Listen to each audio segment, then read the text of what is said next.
raise your hand if you have ever bitched about kids that don't have jobs. It's a pretty popular topic amongst a certain group of people, especially Gen Xers and Boomers, and particularly those that voted for the current administration. And so I was having a conversation with a guy that is a maintenance technician. That 30 plus years ago, we used to be maintenance technicians together.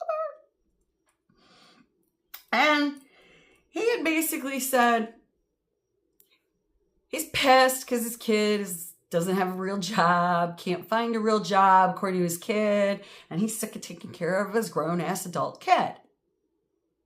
That he doesn't want to go to college and hasn't encouraged to go to college and just basically wants him to find a job like what he's got. And of course, maintenance technicians now have to go to at least a 2-year college. You know that, right? But he's explaining to me how he thinks it's bullshit. His kid can't find a real job,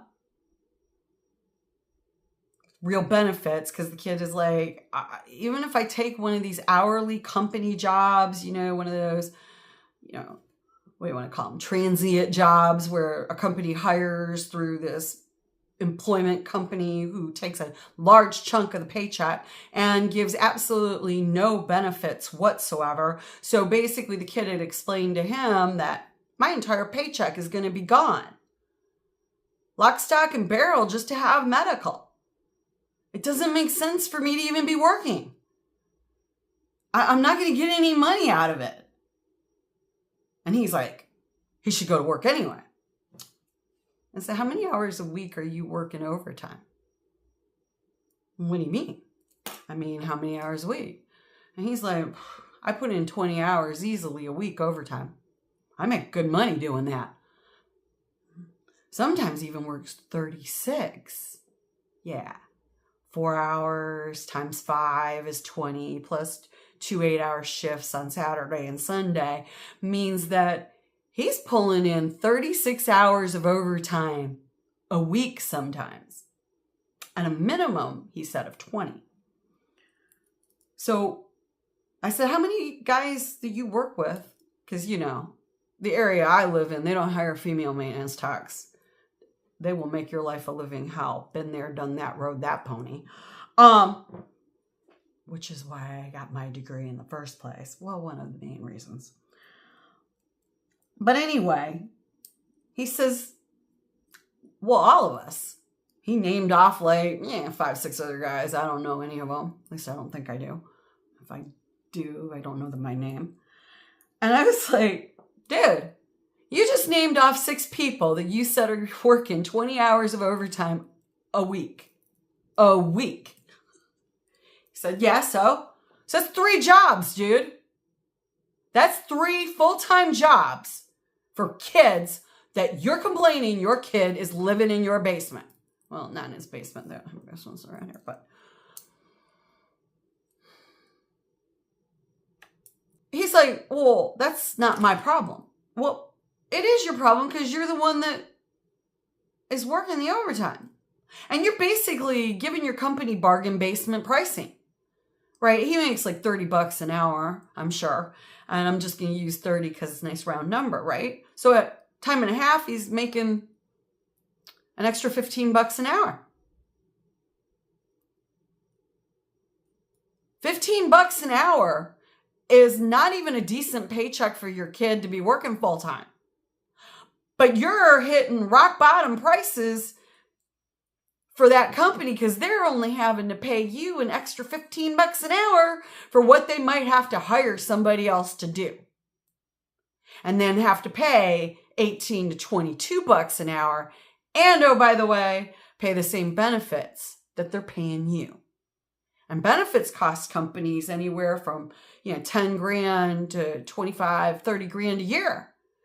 Vision, health insurance, life insurance, dental insurance. Their shares of that cost them, if you look at your COBRA, you got to figure they're giving you supposedly a cheapened version of what they're paying for. So say $2,500 a month and you're paying $1,000 of it and they're paying $1,500.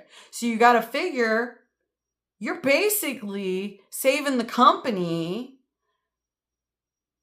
from having to hire somebody to do your job at a full-time rate for every 2 of them.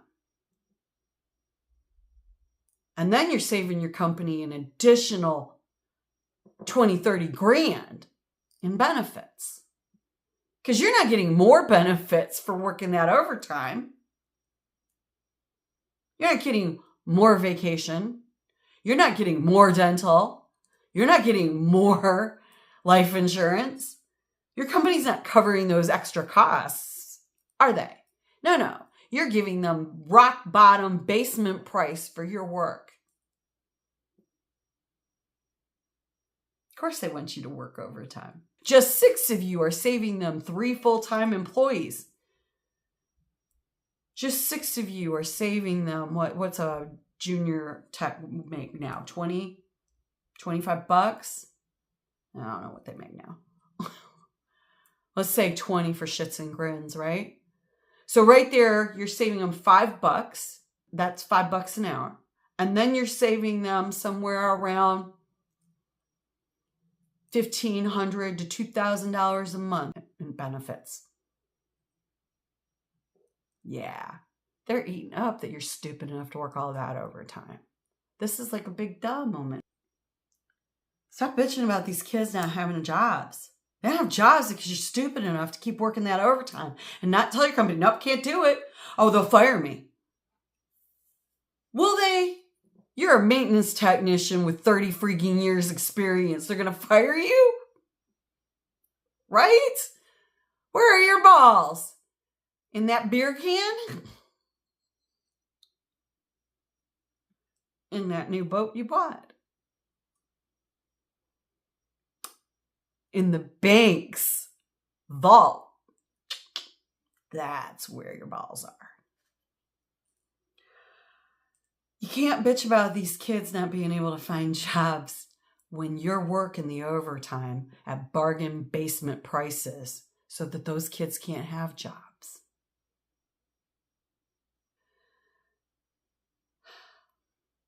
As always, man, think about it. Peace.